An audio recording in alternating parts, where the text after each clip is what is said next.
Muy buenas, manchequicos, manchequicas. Bienvenidos a un podcast más, un podcast nuevo. Hoy tenemos como invitado a Mario y a Pablo. Pablo repite otra vez más, como yo en el colegio. Como las lentejas. Y el otro invitado es Mario. Muy buenas tardes, Mario. Buenas. ¿Qué tal? Muy bien. Sí. ¿Qué te iba a decir? ¿Qué te iba a preguntar? Para la gente, como no te conoce, ¿a qué te dedicas? Bueno, lo primero, soy Mario, soy entrenador y readaptador. Me especialicé en el mundo de la readaptación de lesiones desde el ámbito del ejercicio terapéutico, ejercicio correctivo y demás. Y me dedico principalmente a ayudar pues, a diferentes fisios y clínicas de fisio a llevar lo que es la lesión al final de su estado, que es fortalecer diferentes regiones del cuerpo para poder llegar al movimiento lo mejor posible. Bueno, ¿y por qué está Pablo aquí? Porque mucha gente confunde, ¿no?, el trabajo de readaptador con el de fisio, ¿no, Pablo? ¿Cuál es la diferencia más significante entre las dos versiones, entre los dos trabajos? Bueno, más que diferencia, yo diría que son complementarias. Al final, cuando ocurre una lesión en una persona, en un paciente, el campo de actuación es desde el primer momento que se hace el diagnóstico hasta que vuelve a su estado normal de práctica deportiva o de vida diaria.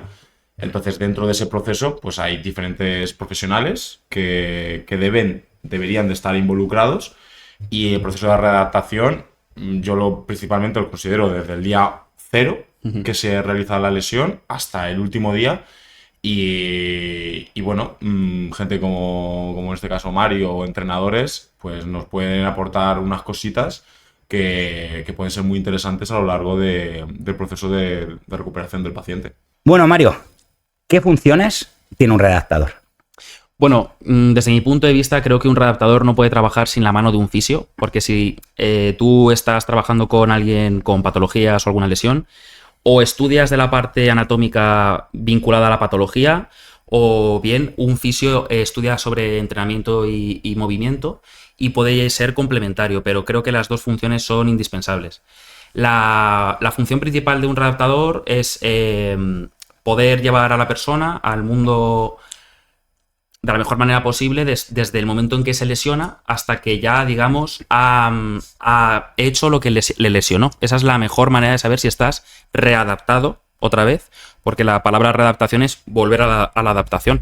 Es volver a lo que tú eras y adaptarte a tu vida en sí. Claro, porque dentro de esas funciones está la valoración y el diagnóstico, ¿no? Que tú trabajas sobre el diagnóstico. Claro. De un fisio. El día 1 empieza cuando a mí me llega el diagnóstico de, en este caso, Pablo o algún fisio que diagnostique a alguien. A partir de ahí empezamos todo lo que es el proceso de valoración. La valoración puede ser estructural o funcional. Es decir, si viene en un periodo X de la lesión o en un periodo X de una operación, tenemos que ver esa estructura, lo que a nosotros atañe la importancia de una estructura. Pues es una rótula o lo que es una rodilla, ver que tiene el grado funcional de flexión y extensión de rodilla. Y a partir de ahí poder llevar el protocolo de readaptación lo mejor posible y adaptando los ejercicios. Tú, Pablo, cuando ves una lesión, cuando van a la clínica, cuando le dices que es el punto correcto o ya se lo nota el paciente de que vaya a un readaptador, que empiece a ejercitarse. Bueno, respecto a lo que habéis dicho antes, me gustaría hacer una aclaración de que el tema de diagnóstico como tal, estructural, es un diagnóstico, o sea, la competencia la tienen los médicos, ¿vale? A nivel legal eso es así. Y lo que pasa es que en la realidad los fisioterapeutas, en este caso, vemos a pacientes que llamamos de primera instancia, que es que el paciente ya viene con dolor, no viene con un diagnóstico debajo del brazo. Aparte, muchas veces vienen con diagnósticos, pero a veces son erróneos, a veces no, pero a veces sí. Entonces, dentro de nuestra valoración, pues intentamos ver qué es lo que está pasando. Y yo personalmente, aquí hay mucha lucha entre readaptadores, fisios, quién tiene la competencia dentro del campo del ejercicio terapéutico. Bajo mi punto de vista, se puede hacer desde el minuto 1, ¿vale? La readaptación. Es verdad que en las primeras fases, que son muy agudas, quizá es más funcional o más útil el trabajo del fisioterapeuta dándole estímulos biológicos al tejido para intentar recuperar lo antes posible ese tejido, y una vez que ya pasamos a etapas más no tan agudas, pues ya sí que se puede hacer un trabajo de fuerza. Aunque se podría hacer desde el primer momento, depende de la patología. Pero quizá en fases iniciales es un trabajo más de fisioterapia y después ya se puede complementar con entrenadores, con readaptadores y con otros profesionales. Claro. Porque, Mario, para ser redactador, ¿qué hay que estudiar? ¿O cómo llegas a serlo? Muy buena pregunta, la verdad. Muy buena pregunta. A ver, yo vengo del mundo de las ciencias del deporte, pero desde mi punto de vista creo que es una carrera que tiene que darle 360 grados de vuelta y cambiar el grado entero si la competencia tiene que ser también entrar en parte clínica y trabajar de la mano con un clínico. Incluso estar dentro de lo que es la competencia sanitaria, el trabajo de fuerza y el trabajo de readaptación, que esto es digamos, un subgrupo del entrenamiento, pero luego también está entrenamiento con patologías, con gente diabética. Quiero decir, hay un campo muy amplio dentro de lo que es el entrenamiento y en la carrera sí que es verdad que no se llegan a ver diferentes asignaturas o la realidad de lo que está pasando. Tú llegas a un gimnasio, llegas a buenos días, tengo esta lesión o tengo este problema, y a la hora de tú coordinarte con diferentes profesionales sanitarios hay un bloqueo grande que la carrera no llega a vislumbrar. Entonces, para tú ser readaptador, o bien estudias viniendo de ciencias del deporte, partes del movimiento y partes patológicas de que se compone una lesión o hacer una alianza clínica y terapéutica, o eres fisioterapeuta y te empiezas a adentrar en el mundo de ejercicio correctivo y cómo pautar lo que es el ejercicio correctivo, ejercicio terapéutico, entrenamiento de fuerza, que también es necesario. Al final la readaptación es un proceso y la va a dominar el que domine ese proceso. Claro, porque ¿cuánta gente se habrá confundido? Ahora que me da por pensar, ¿no? La gente que estudia ciencia del deporte ya lo confunden o lo asocian rápidamente a un preparador físico. Sí. ¿No? Muy grande, sí. ¿Es muy similar o es, no por decirte todo lo contrario, que se equivoca la gente? Sí, vamos a ver. Cuando hablamos de preparación física, el mundo de la preparación física y un preparador físico tiene puntos comunes a movimientos que se van a tratar en la lesión, pero porque hay un momento donde la lesión y el rendimiento empiezan a unirse, que es el movimiento. Entonces, si tú quieres mejorar un movimiento X, va a haber gente que tenga un problema en la rodilla y gente que quiera mejorar su salto vertical, que van a empezar a hacer los mismos movimientos. Pero eso no quiere decir que tengan que estudiar lo mismo un preparador que un readaptador. Hay caminos donde la salud y el rendimiento se van a separar.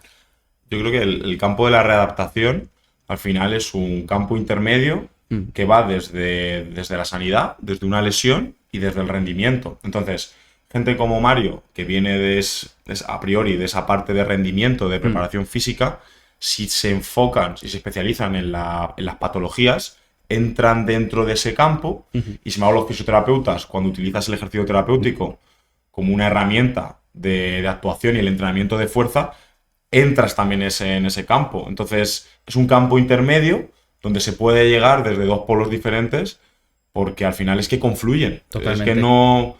se ha hablado mucho, se ha discutido de quién tiene la competencia, porque a nivel legal, como es los fisioterapeutas son sanitarios, los licenciados en CAF no se consideran sanitarios. Claro. Es una guerra que siempre se tira más hacia un lado. Claro. Pero mi opinión, y Mario lo sabe, Sí, en la práctica trabajamos juntos, es que confluyen. Sí. Lo que te puede aportar uno es muy interesante y complementa siempre con el trabajo del otro. Totalmente. Creo que, es como he dicho antes, la readaptación pertenece a la persona que sepa dominar el proceso que hay detrás. Si yo estoy trabajando con una lesión muscular y entiendo cuáles son los principios que hay detrás desde los días 7-21 en adelante y hay que trabajar la fuerza, lo único que me va a diferenciar es la capacidad de adaptación que tenga en según qué momentos de actuación. Pero el que va a dominar el proceso es el que va a poder llevar a cabo la readaptación, bien seas o fisioterapeuta o entrenador en este caso. ¿Hay algún punto o alguna cosa que diga el fisio, eso no es así, o el redactor, eso no es así? ¿Hay algún punto, lo de no debería hacer esto, o hasta este día, o... Sí. ¿Cuál puede ser el punto más común que el fisio y el redactador no esté de acuerdo en ese ejercicio o en esa forma de hacerlo? El más común. Bueno, como más común, o sea, podría haber muchísimos ejemplos. ¿Y tú uno? Uno que te llega con un esguince de ligamento, si se puede decir, o una rotura. ¿Hay alguna cosa que tú digas hay que hacerlo sí o sí, se lo digas al paciente y tú le digas luego lo que te ha dicho el redactador, no lo hagas. Mira, a mí me pasa, por ejemplo, mucho con gente que practica CrossFit, que hace a lo mejor, que tiene a lo mejor un tipo de lesión intraarticular, tipo SLAP, que es como una lesión de un menisco que hay dentro del hombro. Y hay veces que se necesita un reposo relativo. Entonces, necesitamos trabajar, hay ejercicios, grupos de ejercicios, como pueden ser los gimnásticos, con anillas, con snatch, clean and jerk y tal, que son muy fuertes para esa estructura y a lo mejor lo queremos meter de una manera temprana porque el chico está en competición o la chica está en competición o está entrenando bien o el programa lo dice que tiene que hacer eso y a veces tienes que decirle, oye, mira, que tienes que parar. Igual que digo CrossFit, este año tuve el caso de un nadador que tenía una lesión de SLAP y tenía que competir, Y es que por mucho que intentábamos reducir y conducir la práctica deportiva, al final tuvo que parar de nadar un tiempo para que todo volviese a su práctica. Eso no quiere decir que podía hacer un entrenamiento complementario de fuerza fuera del agua. Entonces sí que hay veces que el tejido marca un tiempo y a lo mejor los entrenadores marcan otro y no puede ser. Totalmente. Yo opino como Pablo. O sea, sí que es verdad que me ha pasado que hay mensajes con el que viene el paciente o el cliente en este caso, en el que tú tienes que intentar, no convencer, pero sí de demostrarle por otra vía que sí que es capaz de hacer lo que le han dicho que no puede hacer. Ahora bien, sí o sí, creo que una alianza clínica tiene que ser respetando las opiniones y los tiempos de los demás. En este caso, yo también he tenido gente, por ejemplo, de CrossFit, que viene con una lesión de SLAP. Y claro, nuestro trabajo, como pasa más en lo que es en terreno de juego, voy a decir, tienes que analizar, pues vale, si un snatch se compone de estos movimientos y hay estas fuerzas, cómo minimizar las fuerzas para que la lesión o la estructura dañada no se las coma. Entonces tú empiezas ya a lo que es el juego de adaptar ejercicios. Pero sí que hay un tiempo que lo marca la recuperación biológica del tejido que es impepinable. Entonces, ya ahí te queda pues coordinarte muy bien con el fisio que tengas ahí a mano.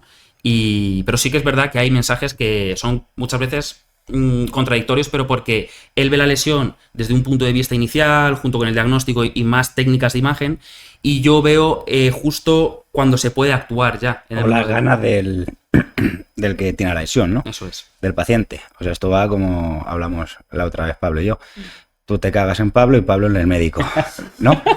Es un orden jerárquico. Una escalera, ¿no? Puede ser. Entonces, Pablo me ha dicho que no haga esto. ¿Vale?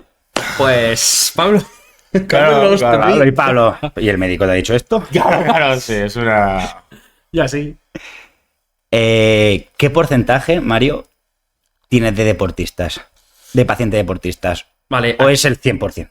No. Porque a lo mejor una persona que no haga deporte o que solo trabaje no contrata o no usa un redactador físico. Claro, aquí hay diferentes tipos y perfiles de personas que pueden contratar el servicio. Hay gente que es actividad física y calidad de vida, que son esas personas que no se entablan en ningún grupo específico de quiero mejorar esta marca en concreto en este deporte, pero necesitan del entrenamiento y rendimiento, o sea, del entrenamiento, perdón, para estar en forma, estar más saludable y demás. Eso es un 60-70% de la población, que es un grupo que los gimnasios han dejado de lado, porque tú cuando entras en un gimnasio pagas tu cuota, disfrutas del material, pero no tienes a alguien presente que te pueda enseñar como, yo que sé, una persona de 50 años, 60, que no sabe qué hacer, ni cómo empezar. Pero, porque ahora que se me ocurrió antes de que se me vaya. Porque la mayoría de los monitores de los gimnasios que ves chiquillos de 16 años que están en la esquina del Altafit Aquí estudiando. te vas a mojar tú también. Sí, no, yo solo me mojo en la piscina. Haciendo cosas. Los niños de gimnasio, los monitores niños de gimnasio que hay desde 16 hasta 25, 26, porque ya no se dejan engañar, ¿no? ¿Qué han estudiado o cómo llegan ahí? ¿O es porque es amigo de alguien? Es que hasta ellos mismos tienen que tener, si tú le preguntas a uno y le preguntas a otro, el mismo ejercicio para que te ayude, no, lo estás haciendo mal. ¿No? Siempre hay algo malo. Y el otro te va a decir, no, así te he dicho yo, no lo hagas así. ¿Quién te lo ha dicho? Te lo ha dicho fulanico. Y vas cambiando el mismo ejercicio, lo haces 3 veces diferente, con 3 monitores, que supuestamente están los 3 preparados, sí, ¿no? Eso es real, pasa mucho. El mundo de la técnica es una jauría. Pero los monitores tienen, digamos, descrita una competencia que están más preparados para clases que se van a desarrollar dentro de un gimnasio. También tienen un conocimiento, muchos más que otros, en cuanto a lo que es acondicionamiento físico, técnica de los movimientos, pero sí que es verdad que va a haber contradicciones dentro de la opinión de si tú levantas así o asá. El mundo de la técnica se está volviendo una amalgama de opiniones negativas y positivas. Ahí sí que lanzo yo ahí un apunte de que muchas veces la población en general que acude a los gimnasios o a los centros deportivos, cuando sufre alguna lesión o algún dolor, que es como nace, es el sistema de alarma del cuerpo de que algo no va todo lo bien que debería, a lo mejor esos profesionales de primera instancia, como puede ser un monitor de sala, creo que desde el desconocimiento intentan arreglar ese problema desde un punto de vista con, por ejemplo, la técnica o el ejercicio, hazlo de esta manera. Y a veces, bueno, pues creo que ese campo se debería tratar de otra manera. En el momento que una persona te viene con un dolor, realmente tú no sabes si esa persona tiene una hernia, tiene una radiculopatía, tiene una tendinopatía. Entonces, creo que es muy sencillo derivar a un profesional sanitario que se chequee que todo esté bien, que te dé unos pequeños feedback y tú ya puedes hacer todo el trabajo. Pero ese primer trabajo de derivación creo que es importante porque me encuentro en la práctica clínica muchísima gente que intenta matar moscas a cañonazos. Sí, Me duele un poco el hombro, pues esto es porque haces con el hombro así en vez de asado. Mira, pues a lo mejor no. Entonces vamos a mirar cuál es realmente el problema y una vez que sepamos cuál es el problema, entonces ya puede haber muchísimos caminos para abordarlo, pero vamos a ver cuál es el problema. Es que eso sí que es verdad y está pasando en el mundo del entrenamiento. Todo vale y a la vez nada. En plan, Sí, total. Eso que te has hecho, Mari, te lo arreglo yo en un momento. Mira, túmbate aquí, haz estos ejercicios. Sí. Y yo siempre que viene alguien con un dolor no diagnosticado, no ha pasado por algún clínico o sanitario, siempre intento derivar. Además, ahora muchos amigos míos han terminado el MIR y se han ido especializando y tengo 2 traumatólogos y un rehabilitador y diferentes fisios que digo, si no puedes a este. Pero si no tienes una manera fehaciente de saber qué es lo que te pasa, luego vienen los ¡ay, madre mía! Y te empiezas a caer así el goteo del sudor de que te pones nervioso. No, yo no fui, fue él. Entonces ahí entra ya una guerra rara. Porque me empieza a doler la rodilla, así como Claro. decir algo. Ay, es que parece que tengo unas molestias. Pueden ser tantísimas cosas Sí.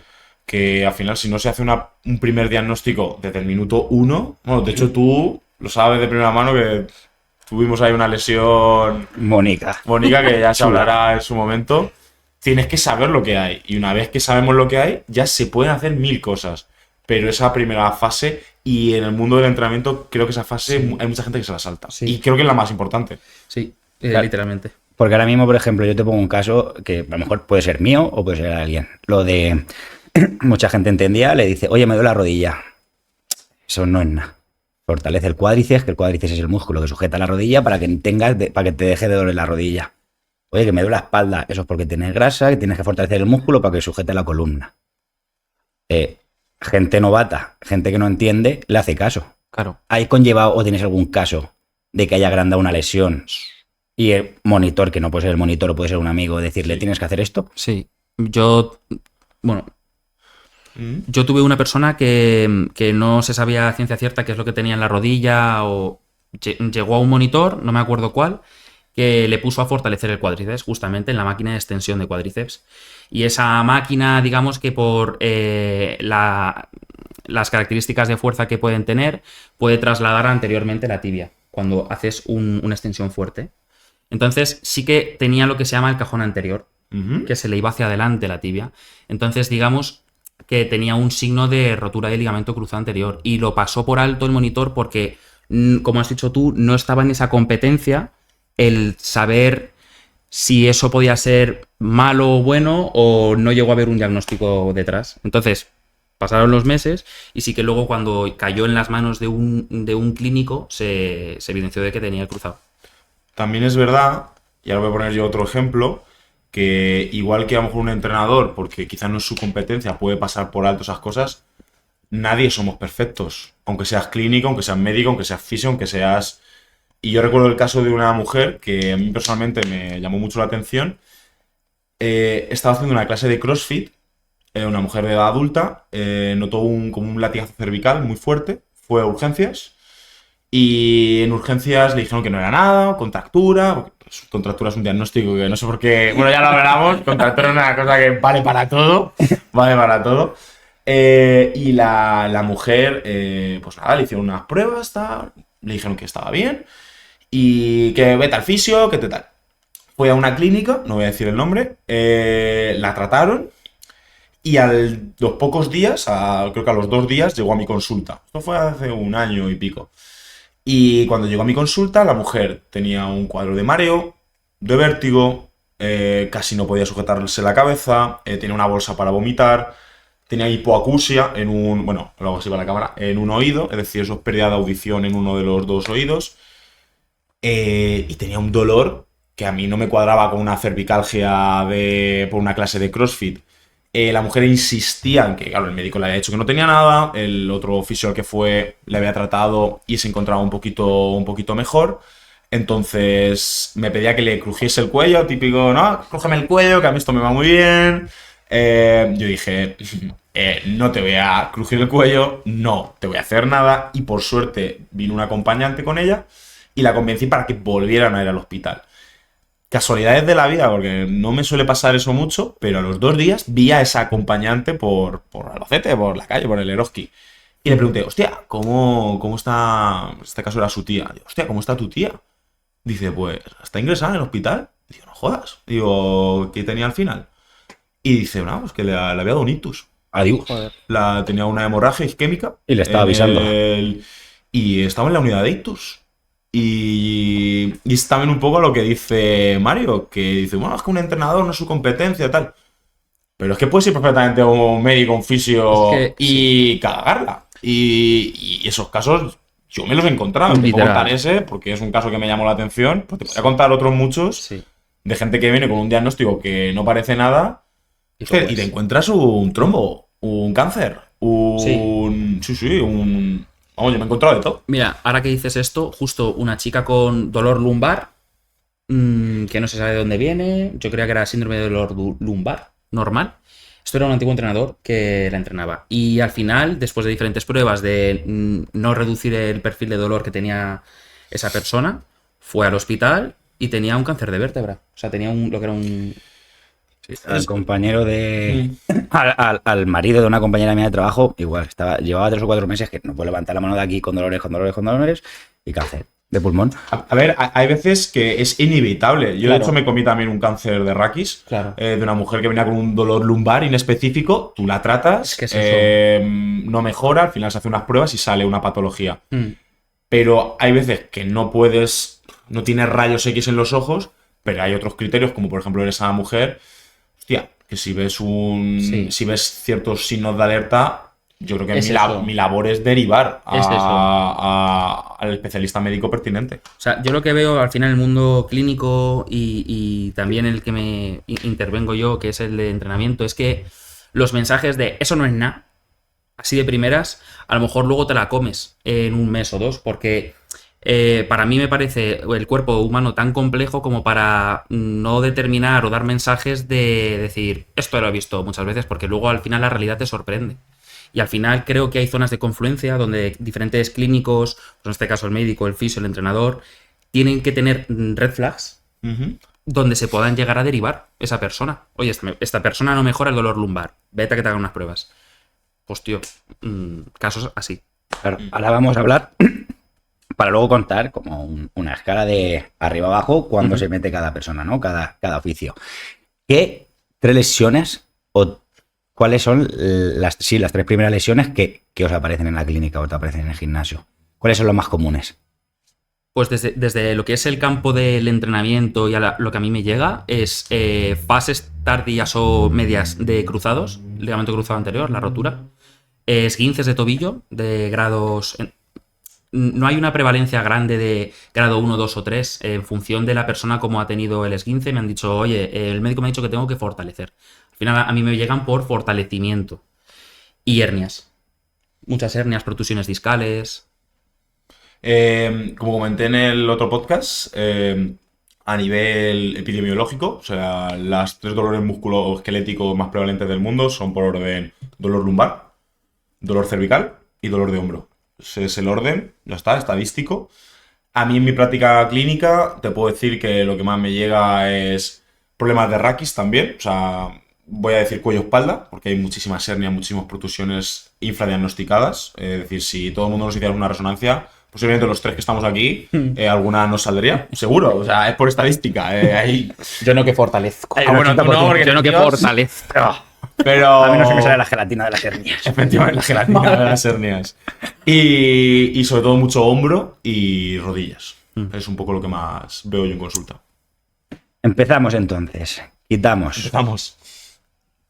una rotura de ligamentos. Jugando al fútbol. Hospital, ¿no? Te dicen cuándo se empieza a tratar en el hospital una rotura de ligamentos para operarse. ¿Cuándo empezamos a tratarla? En el hospital, ¿no? ¿Llega, te operan o cuánto más o menos tiempo dejan hasta que... Si Vale, te lo saben, rotura de ligamento, ¿estamos hablando de un esguince? ¿O quieres algo más grave? ¿cuál puede ser algo grave? ¿Algo grave? ¿Un cruzado? Un cruzado. No, bueno, Meñisco. Un cruzado si quieres. bueno, un cruzado. Venga, un cruzado Venga. me parece bien. Ok, un cruzado. Desde el momento que te lo rompes, ¿cuál es lo ideal para que te operen? ¿Cuánto tiempo es el ideal para que te operen? A ver. Si es al momento, es cuando se deshinche, como estuvimos hablando otra vez, o no sé si esa zona se hinchará cuando es una rotura. Yo aquí tengo una opinión. Tú me imagino que tendrás otra. Creo que sé por dónde vas a ir, pero di. Que no operamos. No, bueno. Es que vi lo del cross-bracing. Vale. Yo, en mi opinión, el tema del cruzado, primero hay que ver si ese cruzado es estable o es inestable. Como ya he comentado alguna vez, el cruzado hay personas que lo tienen roto. Cuando digo roto es roto completamente y pueden seguir haciendo su práctica deportiva. Entonces, no siempre que esté ese ligamento roto hay por qué ponerle una plastia y volver a... Entonces, yo esperaría a que la fase inflamatoria se controlase, a valorar bien cómo es la estabilidad y la movilidad de esa parte del cuerpo y ver si clínicamente, por dolor o por algún tipo de limitación, es necesario operar o no. Pero yo esperaría a que acabase la fase aguda para valorarlo bien. ¿Cuánto tiempo es? Depende. Puede variar, claro. Pero, no sé, depende, mejor, que ahí no me sé tirar un mes, Sí. 2, 3... ¿Tu opinión, primer Mario? trimestre. Primer trimestre depende de El la primer persona. trimestre sigues cojeando, puedes andar, vas vendado entero. Depende de la persona. Claro, si es que aquí el principal, la principal respuesta va a depender de la persona y el contexto en el que se va a mover. Si eres futbolista de rendimiento que necesitas sí o sí estar en 6-7 meses vuelta al campo, que eso la mayor parte de clubes de fútbol intentan acotar los tiempos de recuperación, pues se complica mucho lo que es la readaptación. Y más si lo que es la parte quirúrgica, no hay, como ha dicho Pablo, una operación de por medio, pues tienes que hilar muy muy fino en cuanto a fortalecimiento muscular, si tienes un buen paquete de músculos que rodean la rodilla, que te estabilice esa rodilla. Pero al final, hace poco estaba hablando con un amigo que es fisio también, con un protocolo australiano que ha salido ahora, que es el Cross Bracing Protocol, que te inmovilizan lo que es la pierna durante 2 meses y lo que son las fibras del cruzado por histoquímica se van juntando. Y no hace falta, en algunos perfiles, operar o llegar a operar. Se puede decir que es como fracturas que se van Sí, o sea, se van pegando otra adhiriendo vez. las fibras Se del van curando. cruzado. Entonces, yo desde lo que es la visión de entrenamiento, tiene unos problemas el tener la pierna inmovilizada 2 meses. En cuanto a atrofia muscular. Opinión de cada uno, los pros y los contras de operarse esa lesión. Esa justo. Pros y contras. Para mí la principal contra es el tiempo que tardas en la rehabilitación. Es de las lesiones que más tiempo llevan de volver a hacer un return to play, que es vuelta al juego. Y como beneficio, bueno, si la plastia funciona, que normalmente la plastia la suelen sacar de... antes la sacaban de... Tú piensas que el ligamento se rompe, entonces para unirlo tienen que coger un tejido que una para volver a hacer esa cuerda. Antiguamente lo hacían con el tendón rotuliano. De hecho, hay pacientes todavía operados que los ves con la eco y la imagen es como si tuviese 2 gafitas de sol, porque les han quitado la parte intermedia. Y ahora normalmente se suele coger de la zona de los isquios, que del semitendinoso, se suele coger ahí un trozo de tendón y se utiliza ese tejido para hacer la plastia y unirle el ligamento. Entonces, si esa plastia está bien hecha, pues el jugador no tiene por qué volver a tener ningún problema. Eso sí, siempre que se rompe y se pone una plastia, ese tejido no es igual al primario. Siempre vas a tener más probabilidades de romperte. Pero pasa con un cruzado, como cuando te haces una rotura muscular, tienes muchas más posibilidades de... Que aquí no cojan. Que ahí no Aquí no cojan. cojan, Eso está débil. Eso está ahí. Tengo que comer más grasa. Siempre mi contra. Pros y contras, Mario. De lo que es llegar a la operación. De una operación.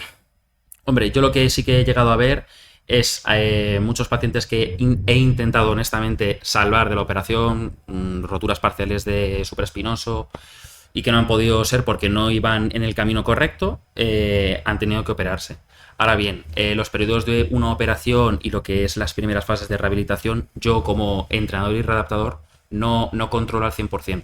Pero lo que veo en cuanto a la experiencia y en cuanto a la parte más práctica, siempre que te permita llegar cuanto antes a la parte del movimiento, que es el fortalecimiento que hemos dicho anteriormente, es lo mejor.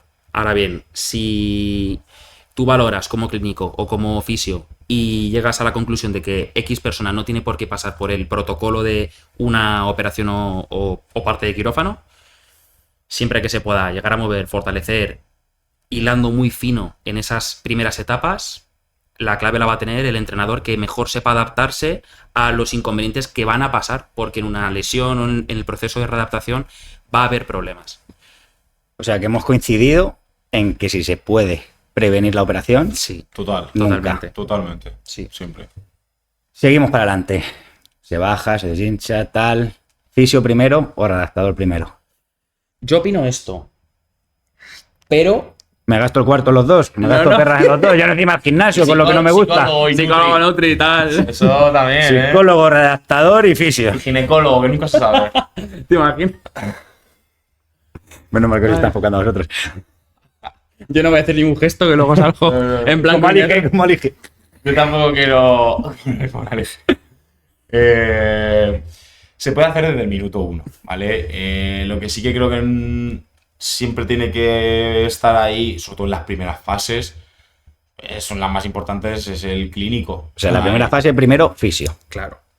Como me pasó a mí en el este, dice, no puedo tocarte, pero estoy informado, ¿no? Efectivamente. Por lo menos el informado tiene que ser el fisio. Claro, total. Es el que más actuación va a tener en las primeras fases de una lesión.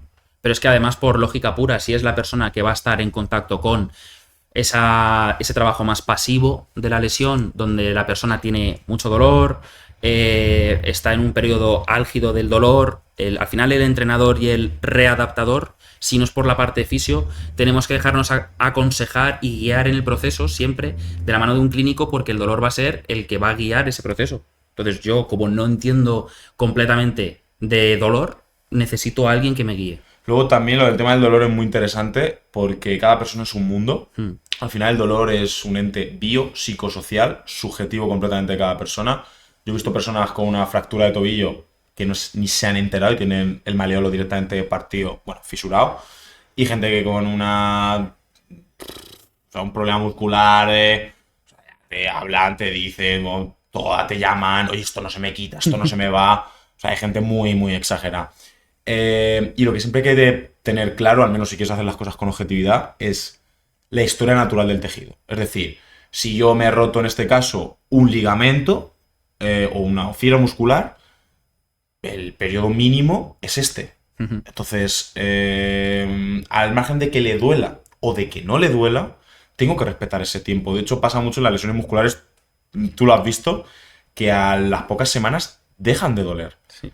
Y no quiere decir que ese tejido esté recuperado. Entonces, también es importante decirle al entrenador o al paciente, aunque a esta persona no le esté molestando, este tejido está cicatrizando todavía, esto está inmaduro. A lo mejor él no se nota nada, pero en un gesto volvemos a abrir y volvemos a hacer una rotura el doble de grande. Entonces, el tema del dolor siempre es bueno compaginarlo con ver en qué estado está ese tejido. Hay una frase que me encanta dentro del mundo de la readaptación y el entrenamiento, que es: tú terminas tu proceso de readaptación en el momento en que te expones a lo que te lesionó. Si tú no pasas por lo que te lesionó y eres más fuerte de lo que se llama resiliente en cuanto a la patología se refiere, por donde has pasado, pues es muy probable que no has terminado tu proceso porque te vas seguramente a exponer a lo que te lesionó. Mucha gente se lesiona en carreras de trail, en deportes que le encantan, a menos que su nivel de actividad física o su nivel deportivo sea mínimo. Entonces cualquier sprint a coger el bus le vaya a lesionar, yo qué sé, rotura de tendón de Aquiles, por ejemplo, me lo invento. Entonces, si no te expones a lo que te lesionó y eres más capaz de hacer, es muy probable que vuelvas a lo que te lesionó. Claro, porque vamos a cambiar, vamos a poner una lesión más común, que sería un E15, ¿no? Un E15 va según el grado, 1, 2 y 3, ¿cuál sería más fuerte? El 4 roto total. El 4 roto total. Ponle que tienes en el nivel, el 4, el grado 4. Venga, vamos. Grado 4. Grado sin operar, 4. sin nada. ¿Cuándo entras tú, Pablo, a tocar? ¿Cuándo puedes tocar? Sinceramente, desde el minuto 1. Se puede ya tratar. Porque la gente, perdona, cuando hay nivel 1 o 2, dice, un E15, un fisio te lo quita. Eso es mentira. Mito. Total, mito. Ya tenemos uno. Es verdad. O sea, un mito total. Eso de fui a Pepito, el de un pueblo de no sé dónde, y en un día me quitó el E15, eso, vamos, te lo digo asimilando a la cámara que sea, eso es mentira. ¿Por qué? Por lo que he comentado antes. Hay una rotura parcial, el tejido tiene su historia natural, su tiempo, y ya está. Y hay que respetarlo. Otra cosa es que el fisio en ese momento te haga un vendaje, te haga... Yo hace poco, trabajando con un futbolista profesional, tuvimos el caso de un E15, bajo mi punto de vista, gordo, que mediante técnicas con el médico de bloqueo, vendaje, pipipim, pipipam, pues pudo jugar a nivel profesional. Pero eso no quiere decir que ese E15 esté curado. Y de hecho, cuando bajan esas herramientas, pues el paciente tenía mucho dolor. Entonces, se puede trabajar desde el minuto 1. Y actualmente los fisioterapeutas somos afortunados que ya no solo tenemos en nuestras manos, sino que tenemos mucha tecnología alrededor y se puede trabajar ese tejido desde el minuto 1, no necesariamente fustigándolo con las manos, metiendo los dedazos, sino que tenemos aparatos que pueden hacer un trato correcto que no sea doloroso en las primeras etapas. ¿Y en qué minuto, por así decir, entrarías tú, Mario? Bueno, siempre que me dé el visto bueno un clínico fisio que esté trabajando con él, en el momento en el que puede generar una autonomía mínima. Cuando tú metas dedo, él puede trabajar, ¿no? Yo meto ejercicio. Cuando tú metas dedo, él mete pesa. Eso es. Eso. Básicamente es que la lógica del cuerpo es esa. Si no puedo mover una estructura, hasta que no la pueda mover libre por el espacio, no le puedo sobrecargar ese espacio. Entonces, si ha habido una rotura de X ligamentos, grado 1, 2, 3 o 4, tienes que hilar fino en cuanto a la exposición de las fuerzas. Porque al final, cualquier tipo de lesión, me atrevería a decir que tiene un componente de fallo en el perfil de fuerzas. Una rotura muscular tiene un fallo de gestión de fuerzas en la contracción muscular. En cuanto a la tendinopatía, igual, gestión de fuerzas no la absorbe bien ese tendón. Entonces, si analizas bien qué componente tiene cada uno, o sea, cada estructura del cuerpo, y la sabes adaptar, puedes medio intervenir en cualquier tipo de fase. Ahora bien, volvemos a lo mismo. Cuidado con los mensajes de esto no es nada. Porque esto no es nada y luego me dijo el médico que sí que era y ahora ¿quién me resuelve esto? Pero es que ¿De quién es la culpa? la misma frase del esto no es nada es el mismo que dice si esto ya está curado. Eso es. Claro, es... Si esto ya... Mira. Esto no es nada, esto ya está curado. Efectivamente. Voy a nadar. Literal. Ay, pues sí, Perdona, sí, Pablo. ¿No? Quería resumirlo porque me he acordado de una cosa y el tema de incorporar el ejercicio terapéutico se puede hacer de una manera inicial. Y voy a poner un ejemplo real. Yo trabajaba antes en una UCI y yo creo que eso es lo más cercano de entre la vida y la muerte que puede haber. Y estamos aquí hablando de esguinces, de cruzados, pero cuando el organismo tiene 24 costillas rotas, es decir, toda la parrilla, intentos de suicidio, accidentes de tráfico, puñaladas, yo he visto auténticas barbaridades. ¿Esa gente puede hacer ejercicio terapéutico? Te lo respondo yo que estaba ahí. Sí. Ahora, ¿qué ejercicio terapéutico? No vas a hacer sentadilla. Claro. Pero el simple hecho, yo he puesto a personas intubadas en un sillón, sentado. Y solamente el hecho de cambiar una posición de supino a una sedestación, joder, Es un Es que ya es. auténtico trabajazo. Es ya Y es. se puede hacer desde el minuto 1. Ahora, dentro del marco legal y dentro del sistema, ¿qué persona es la que hace ese ejercicio en ese estadio inicial? Un clínico, que en este caso es un fisioterapeuta, Sí. ¿vale? Con lesiones más mínimas y tal, desde un esguince podría el readaptador ya desde el minuto 1, un equipo de fútbol, que hay un equipo multidisciplinar de diferentes profesionales, pues seguramente del minuto 1 se puede trabajar de esa manera, pero que hay en otros casos donde aunque sea el sanitario el que lo haga, se puede trabajar desde el minuto 1 con cosas muy, muy, muy graves. Sí, yo, por ejemplo, es que a mí me viene la duda siempre de decir, vale, si nosotros pautamos movimiento, el fisio pauta movimiento pasivo o activo y el médico se encuentra con problemas de diferente índole, como acabas de contar tú, quien tiene la competencia es una guerra que está entre nosotros, pero que al final la paga el paciente. Totalmente. Porque el paciente no tiene culpa de la guerra de egos que hay dentro de esta jerarquía. O sea, la culpa la tenemos nosotros de decir, no, quítate tú que vengo yo. Pero al final, si tú eres capaz de entender 4 aspectos básicos y fundamentales del movimiento, da igual que seas terapeuta ocupacional, fisio de no sé qué, que necesita esa persona ese trabajo como complemento de lo que ya hay. Hay mucha lucha de egos, Sí. es como dice Mario. ¿Por qué tiene que ser el fisio en lugar del médico? ¿Por qué el redactador en lugar del entrenador? ¿Por qué? Total. En algún caso sí que es verdad que hay que sentarse y delimitar las competencias, pero luego cuando el paciente ya sabe su problema y la gente trabaja de una manera coherente, todo lo demás son luchas de ego, ¿eh? Estamos hablando también de que a cuanto más tiempo pase, más métodos habrá. Claro. Ujú. No se puede decir riñas, pero opiniones de cada persona y cada profesional habrá. Pero estamos diciendo que a cuanto más estudio y más abanico, Claro.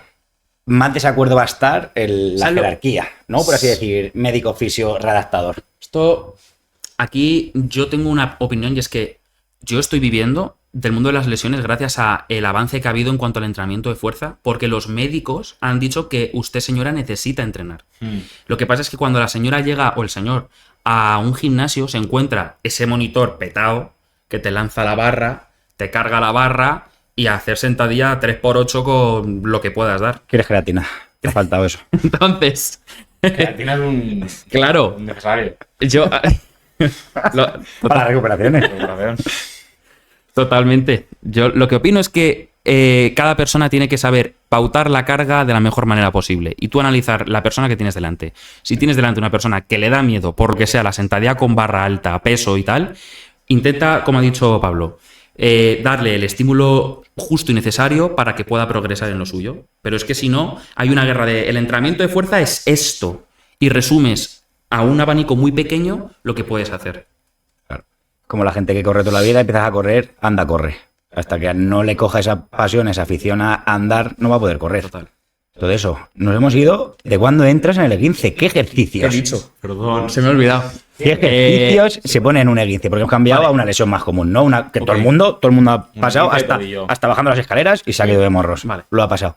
¿Qué ejercicios entras a lo mejor la primera semana? Yo- O desde el primer día. Desde el primer día, Es casi imposible. si el clínico me da el visto bueno, yo intento pautarlo de la mejor manera posible y no poniendo mucha carga. Es decir, si yo tenía pensado a lo mejor meter 5 series de algo, intento meter 2, 3 para ver qué repercusión va a tener posteriormente esos días la carga que he introducido. Pero intento tirar al principio de los isométricos. Son ejercicios que no tienen movimiento en cuanto a cinético de las articulaciones, pero sí que genera una contracción muscular. Entonces, si yo quiero proporcionar una estabilización o estabilidad a ese tobillo, voy a dársela desde isometrías, empujando, yo qué sé, en una prensa poniendo en el rango último que pueda tolerar esa persona, o me pongo en un escalón y mantengo solo mi posición corporal desde puntillas, o que asome solo el talón, por ejemplo, sería un caso. Y ya dependiendo de la valoración de qué es lo que puede hacer siempre esa persona. Claro, como. Bueno, no, si estoy yo con la mano que tengo. Te viene cortando jamón. No, Dime, Mario. es que algunas veces no sé cuándo va a parar y vuelve. Yo te estoy mirando a los ojos mientras hablo aquí así. como un rapero. Claro, y Haciendo chope. Y digo, no, y lo que no quería es que parase, digo, y a la semana siguiente, cuando tal. Claro, digo, ya la semana siguiente, cuando ya puede hacer un poco más de lo que venía haciendo y él te lo va a ir diciendo, oye, pues me encuentro mejor, tío, tal, ha bajado el dolor, Pablo me ha dicho que podamos empezar ya a meter más tal, ahí es mi momento de empezar a meter un poquito más de carga. Y ahí vienen pues métodos de mover a la articulación, que son los concéntrico-excéntrico, movimientos de contracción muscular puro, darle fuerza a esa estructura y ya progresar hacia el movimiento global. Perdón, que le he pegado. ¿Cuándo sabéis que no hay lesión? ¿Cuándo es que se ha terminado? Que está curado. Para mí, cuando no hay dolor y cuando el paciente, como muy bien, aparte me gusta mucho lo que ha dicho, vuelve a realizar el mismo ejercicio con el que se lesionó. O ya tiene su práctica deportiva sin ninguna limitación. Para mí ese es el momento.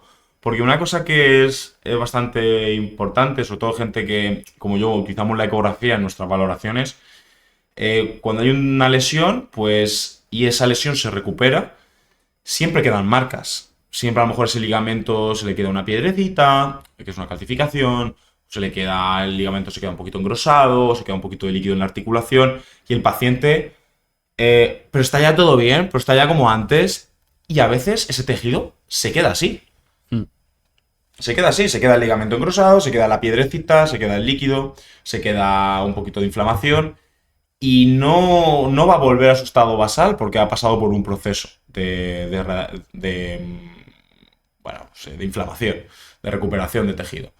Entonces, para mí, cuando no hay dolor y el paciente a nivel funcional está ya óptimo. No, que eso es creo que un sesgo que utilizan mucho, sobre todo los médicos, no me fijo tanto en, o solamente en la estructura para saber si está bien o está mal. Creo que hay otros criterios que no es que sean complementarios, es que son incluso bastante más válidos que la estructura.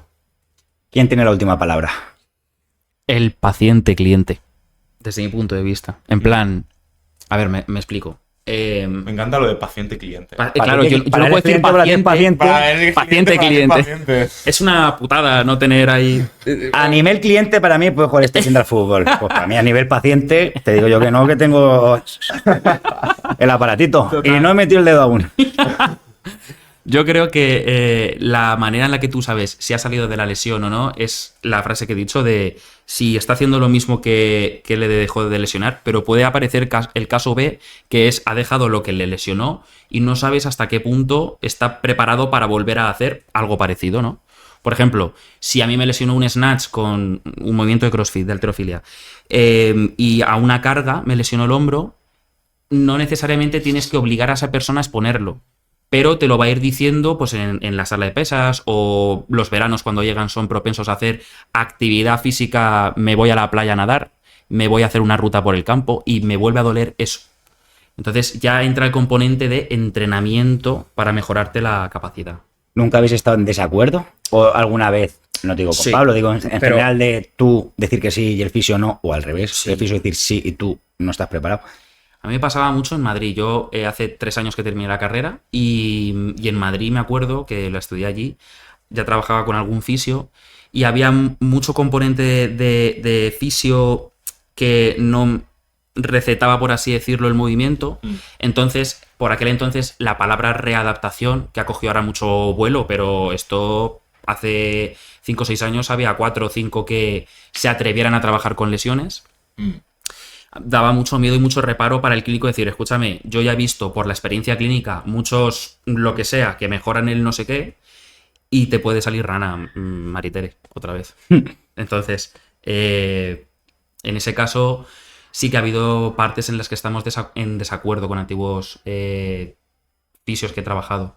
De no te metas hasta dentro de 7 semanas a entrenar. Ya has generado un periodo de desadaptación del cuerpo entero. Claro. Ya perdió más fuerza, ¿no? Ha perdido todo lo que tenía antes.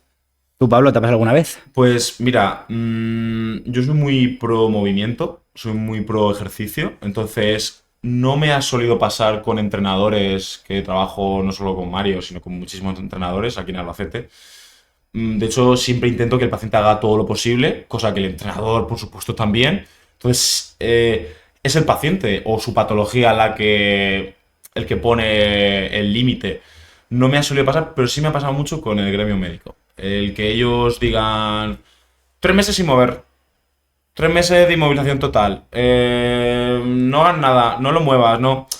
Y decir, a ver, es que no, esto no funciona así. O sea, se puede empezar a mover, se puede empezar a trabajar sin necesidad de agravar la lesión. Pero con los entrenadores, personalmente, no he solido tener mucho problema. Y el caso contrario, de no hagas esto, lo ha hecho y ha ido la semana siguiente y tú le has dicho, te lo dije. Pues, Si te ha pasado alguna vez de que volviese a lesionarse, de esto no estaba.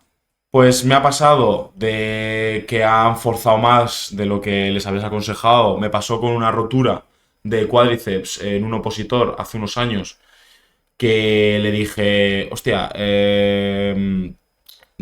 puedes hacer esto. Entonces se encontraba muy bien, hizo un poquito más y se volvió a romper. Y me pasó hace poco con el jugador de fútbol que yo también entiendo que en la élite se fuerza, pero pasó exactamente así. No estaba para jugar, se forzó y se agravó un poquito la lesión. Entonces, sí, claro que me ha pasado. Claro, porque entonces ahí, en esa élite hay un médico, un sanitario, un médico. Pero que dice ellos que lo sí. saben, ¿eh? O sea, eso también te lo digo. Ellos saben lo que va a pasar. O sea, si tú bloqueas una articulación para que no tenga dolor, de hecho fue muy sonado el caso de Nadal en el Roland Garros, que jugó con una fractura por estrés del astrágalo, entonces lo bloquearon para que pudiera jugar. Él decía en las entrevistas que él no sentía el pie y que jugaba con el pie dormido, cosa que, bueno, es una locura. ¿Y después? Pero claro, el no sentir tu pie quiere decir que si te estás fracturando en el momento del partido ese astrágalo o ese hueso, creo que era astrágalo, a ver si ahora la voy a... Y... Pues claro, es gravísimo, pero los deportistas y el cuerpo médico que les acompaña saben a lo que se ponen. Sí. Es como la peli de Oppenheimer, que dice... Buena peli, ¿eh? Muy buena peli. Que estaba Oppenheimer fumando y dice... Estábamos jugando a... O sea, hay una parte en la peli que hasta que no lo hacen práctico, no saben si van a acabar con el mundo por la atmósfera. Pues esto es igual. Verdad. Como que te acercas a... Escucha... bloqueamos la parte de dolor que tú puedas sentir y juegas el Roland Garros, pues es a lo que nos exponemos, pero no sabemos el después. Es que en el mundo mundo hay Es muchas, es otro Claro. cobre, ¿eh? Sí, el mundo profesional... De hecho, cuando Villa se partió... Aquí me va a tirar un triple a lo mejor, pero Villa se partió la tibia, creo recordar, en la final del Mundialito. Y ahí no sé quién me dijo... Lo está buscando, ¿no? Sí, pues acaso para decir tu nombre. Creo que ahí ya llevaba varias infiltraciones y llevaba toda la temporada forzando. Y al final dijo, venga, me infiltro y juego, me infiltro y juego. Y ya en el último partido de la temporada, algo así, cedió y al final tuvo una lesión bastante gorda. Sí, es que esto dentro del mundo deportivo y específicamente en el fútbol es muy peligroso que caigas con un entrenador que sea Rambo. Porque el entrenador, digamos que jerárquicamente lo que hemos hablado antes del componente clínico y médico, en el mundo deportivo del fútbol, el equipo que pueda tener el Madrid, el primero va a ser el entrenador y al final el preparador físico, toda la escala. Y yo me acuerdo una vez en Madrid un preparador muy bueno que tenía por aquel entonces pues gente cercana del mundo del fútbol y le dijeron, mira, fulanito, los atletas son como lavadoras. Tú tienes que apretarle al máximo hasta que la lavadora reviente y coges otra. Entonces, son cosas que no se sabe que están ahí, pero bueno. Son objetos en Son- realidad, ¿eh? Es que son objetos que compras, le sacas el valor posible. Es fuerte o muerte, esa es la frase. Si aguantas, llegas. Al final ahora con el negocio que hay en los cromos y en las cosas estas, es lo más parecido al nivel profesional que hay. Sí. En un tiempo va a coger valoración, a ver si es mejor o no. O mira, me ha salido este, lo guardo, no lo guardo. Tal cual. Al final es ¿Qué objeto o qué utensilio no podría vivir cada uno en vuestro trabajo? El que más utilizáis, o diría, yo sin esto no podría estar. ¿Empiezo? ¿Eh? La barra. Tú al final como entrenador tienes muchas maneras de poder poder entrenar. Tienes TRX, tienes sandbags, que son las bolsas de arena que pueden generar inercia, kettlebells. Pero al final lo que produce la adaptación o lo que llega a mejorar la adaptación a tope es levantar kilos, poder progresar en esos kilos, y la barra para mí, como entrenador, y esto es una cuestión de opinión, de a mí me gusta la barra, a él la mancuerna, ok. La barra sin yo poder hacer entrenamientos con peso libre, se me queda un poco corto. A mí el ecógrafo. O sea, es evidente. De hecho, en los últimos años el uso del ecógrafo ha sido muy usado aquí en España por los fisioterapeutas, cosa que en el resto de países todavía está muy pausado.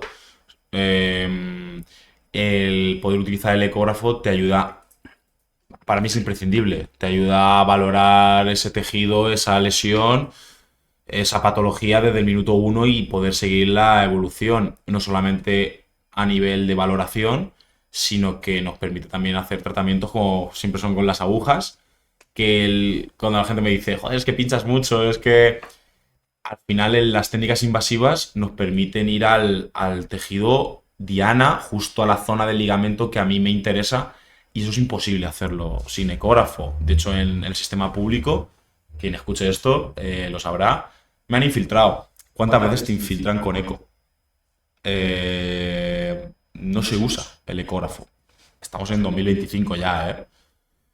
Yo creo que hay cosas que ya deberían de cambiar porque por mucha referencia anatómica que hay, yo te digo que pincho muchísimo a lo largo de un día y es que es imposible que tú puedas hacer un buen tratamiento, seas médico, fisio, infiltres, hagas una EPI, me da exactamente igual. Si tú no pones la aguja donde toca.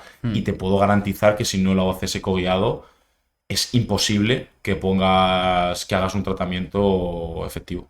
Lo único los chinos que llevan rayo X con la acupuntura. Sí, no, los la chinos, acupuntura, ¿tú qué piensas de la acupuntura? Así que me ha venido, claro, estamos hablando de pinchar digo, ¿cómo saben los chinos dónde tienen que dar? Pues... ¿Tú lo sabrías? ¿Tú más o menos qué partes? O sé que está aquí. Hombre, cada cuerpo es diferente.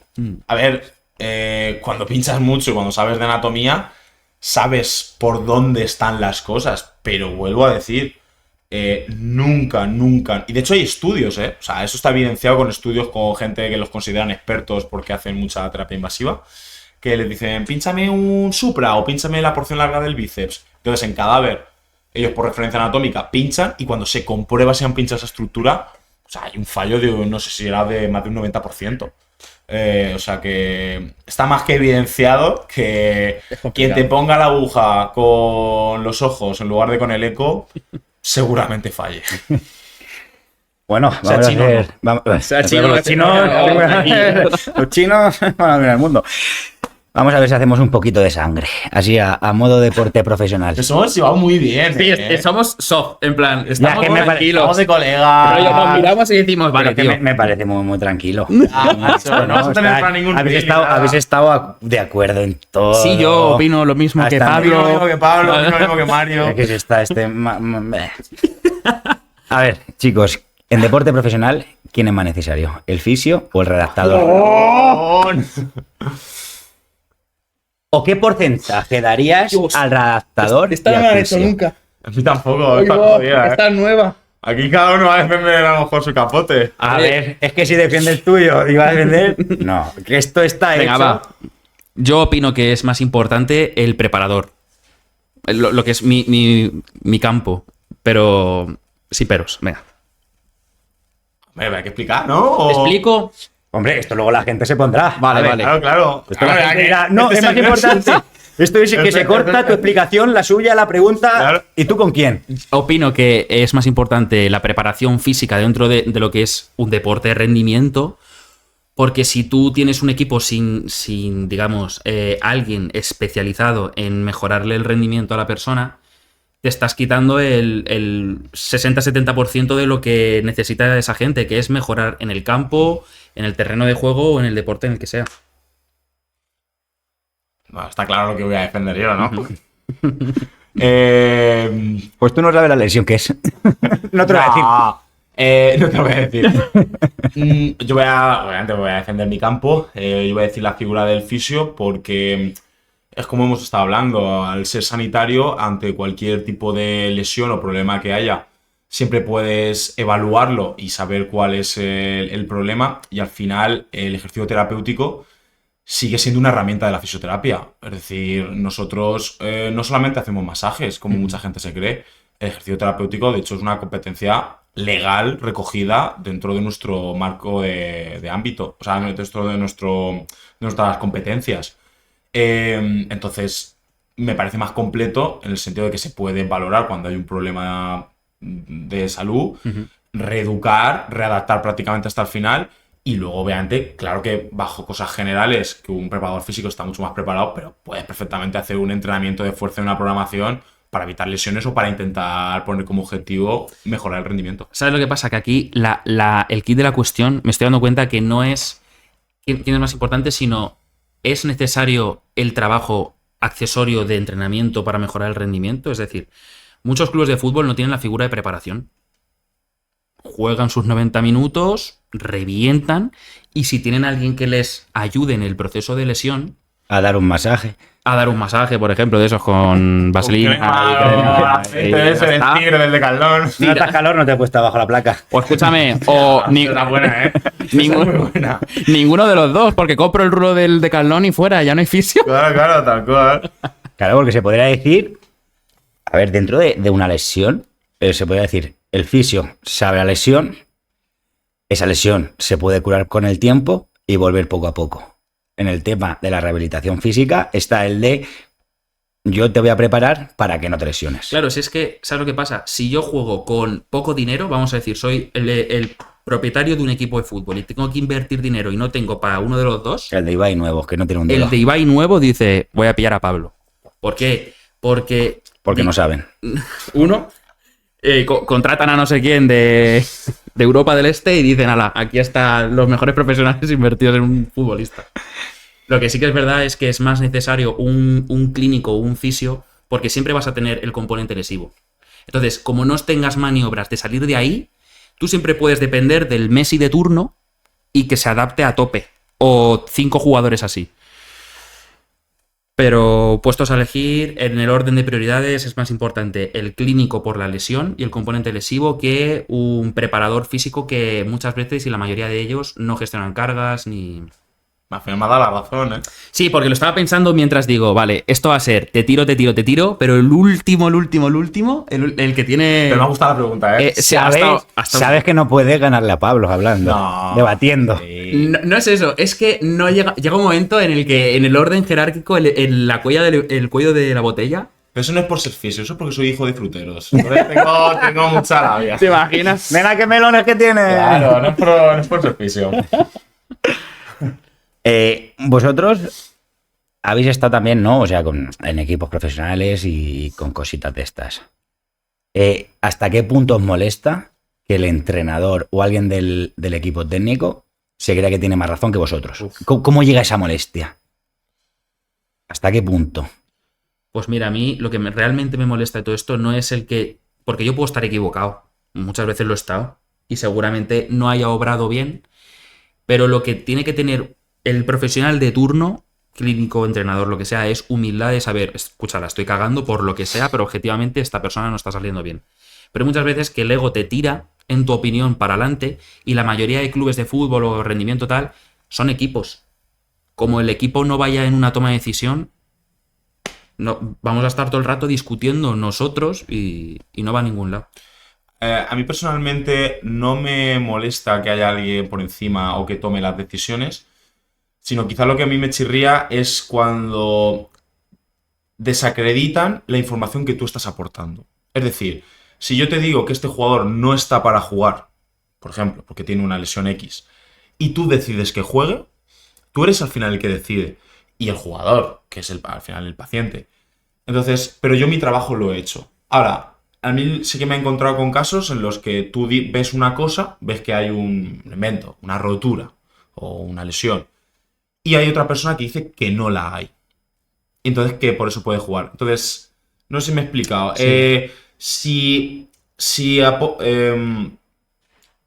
cuando yo doy una información, tú la coges y dices, vale, entiendo que hay este problema, pero aun habiendo este problema, voy a jugar, yo mi trabajo lo he hecho. Entonces, yo no siento un sentimiento de frustración porque hasta mi competencia y hasta donde yo llega mi potestad, he actuado bien. Sí. Ahora, si hay otra persona que me dice, como me pasó con el... Bueno, con el... Con X persona de un equipo médico. De un equipo médico, yo decía una cosa y la otra persona decía otra. Entonces ahí sí que puede haber quizá molestia. Pero si ellos aceptan lo que tú estás diciendo y aún así deciden jugar con las consecuencias, yo, bajo mi punto de vista, yo no tengo nada que ver. Así una pregunta, un modo historia. De modo historia que se me ha ocurrido. Igual que la pregunta, ¿qué fue antes, la gallina o el huevo? ¿Qué fue antes? Sabiendo a modo historia, si os sabéis la historia o cuando empezó a estudiarse la fisioterapeuta y todo eso, tema fisio, tema redactador, ¿qué fue antes, el fisio o el redactador? Fue el fisio, porque Porque es que a lo mejor yo me voy a la antigua Roma, Claro, se lesionaban. Pensaba que ibas a preguntar entrenador y fisio. No, estoy diciendo de a lo mejor de tipo historia, ¿no? Ya me estoy yendo como, Claro. pues en la antigua Roma lo que eran redactadores. No, porque no sabían qué lesión cabía, porque no estaba la maquinaria, porque no sabían tocar. Entonces, tal. ¿Qué fue antes, si se sabe? Ahí yo sí que te No lo sé, ¿eh? puedo tirar de hemeroteca. Sí, sí, tira. Cuando yo estudié en primero de carrera Claro. historia de la fisioterapia, para empezar, lo primero es medicina, obviamente. No existe la figura del fisio. No como se decían los Los alquimistas, alquimistas. Bueno, los alquimistas eran más químicos. Sí, bueno, era un poco más brujería. Pero sí. Sí, Los primeros químicos. los primeros Los bebés de la pólvora, como los legionarios, toma. Tal cual. Como legionarios. Primero empiezan el mundo médico, o sea, primero empiezan los médicos, luego nacen las enfermeras como asistentes que ejecutan, y la fisioterapia nace de la polio, de la Segunda Guerra Mundial. De hecho, aquí hay muchas en el sistema público enfermeras que son fisios, o sea, actúan como fisios, pero son graduadas y graduados en enfermería. Y yo creo que cuando ya se empieza a desarrollar el ejercicio terapéutico, porque se empieza a ver que el cuerpo está hecho para moverse, empieza a aparecer la figura del readaptador. Y creo que nace de la fisioterapia. Sí. Lo que pasa es que luego gente de la ciencia del deporte coge ese entrenamiento de fuerza, se especializa en el ámbito sanitario, y creo que eso es el punto de conjunto de... Claro, es que es eso. O sea, el transcurso histórico viene de la fisio, que yo vi eso de gente de la polio que empezó la fisio por ahí, y antiguos militares de la Primera Guerra Mundial Sí, total. que partían de la fisio. Pero claro, la fisioterapia tiene una vertiente que es el ejercicio terapéutico, introducir terapia, o sea, el movimiento como terapia. Y si tú analizas los componentes para mejorar una lesión muscular, un no sé qué, necesitas de la fuerza, que ahí es otra burbujita que se mete en la gran burbuja. ¿Y quién domina la fuerza? Pues eso es una pregunta muy amplia, pero siempre ha bebido de culturistas, gente de deportes de fuerza como powerlifting o halterofilia. Entonces los métodos de mejorar este apartado de la lesión vienen de ahí, pero hay que adaptarlo todo mucho, mucho. Y ahora lo contrario. Verás. Vamos a hacerlo bonito. ¿Qué valoráis más del trabajo de uno del otro? Uf. Pues mira, claro, yo como me relaciono tanto con entrenadores y he visto la progresión del entrenador introduciéndose en el ámbito sanitario, nunca hemos tocado parte patológica. Entonces, a mí el temple que tiene un fisio como parte clínico, de decir, escucha, esto es lo que parece ser, porque siempre estoy hablando de mensajes cuñado. Esto no es nada. Pa'lante. Tírale, Mike. Ah, ¿que eres tú? Claro, o sea, lo que es ser entrenador muchas veces es decir, lo que hemos estado hablando antes. No pasa nada, métele carga, tal. Pues tiene un problema. Entonces, yo lo que más valoro de su trabajo es la parte más analítica de saber leer un diagnóstico, saber cerciorarte o jugar un poco acercándote a la verdad, porque no hay una verdad exacta. Entonces te tienes que ir hacia un lado o hacia otro. Eso es lo que más valoro. El temple de saber por dónde vas y que cada paso cuenta como mini victoria. Yo lo que más valoro, porque lo tengo muy claro, es la individualidad que se le da al paciente al abordarlo con ejercicio terapéutico. Al menos por mi manera de trabajar, yo trabajo en un box, entonces yo valoro, evalúo, controlo, trabajo de manera biológica del tejido con diferentes herramientas, pero necesito que haya un control de ese paciente, y ese control no lo puedo hacer yo viéndolo una hora en un mes. O sea, te doy cita a principios de mes y te doy cita a finales de mes. Entre una hora y otra haya habido un proceso que la figura del redactador que está con ellos todas las semanas, todas las tardes, progresando poquito a poquito, porque yo también pauto ejercicios, pero es que es imposible hacerle una progresión a un paciente de manera individualizada si no estás con él día a día. No hagas esto, no, en esta máquina aquí tal. Y es que es necesario la figura del redactador si quieres, o del entrenador en este caso, si quieres, entre punto y punto de control, que haya habido un buen seguimiento del paciente. Entonces, yo es lo que más valoro. ¿Qué porcentaje de pacientes, Pablo, así que hayas dicho que necesitas un redactador, van